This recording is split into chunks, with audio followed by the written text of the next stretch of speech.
डरती थी, आज मुझे ही मार के जा रही है। सोचते हुए मन ही मन हंस दिया। मैंने हाथ धोए और दादी के पास आई।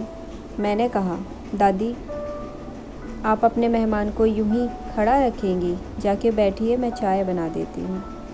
मैं किचन के ओर बढ़ गई।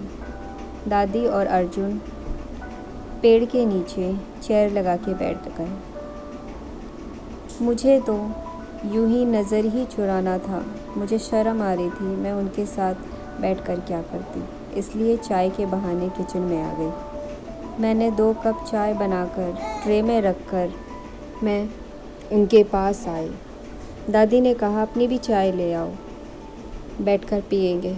मैंने कहा, नहीं दादी, आप लोग बात करें, मैं वहाँ पी रही हूँ। दादी ने हाँ में गर्दन हिलाई। वो दोनों बातें करने लगे।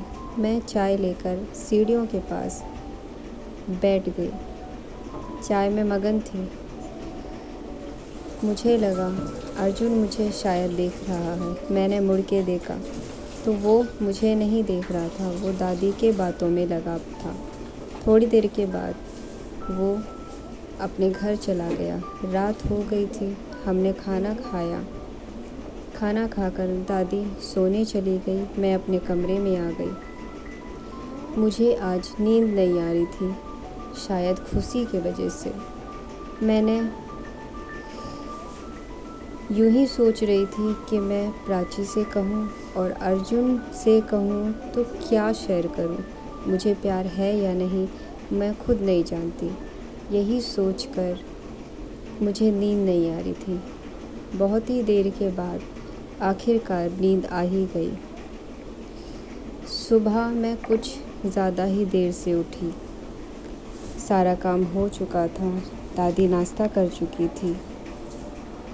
मैं उठी, मैंने चाय बनाई, पीने लगी दादी के साथ बैठकर और कहा, दादी, खाने में क्या बना रही हैं? मैंने अपना सारा काम धीरे धीरे किया। दोपहर हो गई थी। लंच कर कर दादी आराम करने चली गई। मैं प्राची के घर आ गई। प्राची ने देखते ही ताना मारा, ओहो, आज चांद आया है हमारे घर। मैंने कहा, काहे का चांद? मैं नहीं आ सकती, लेकिन तुम तो आ ही सकती हो।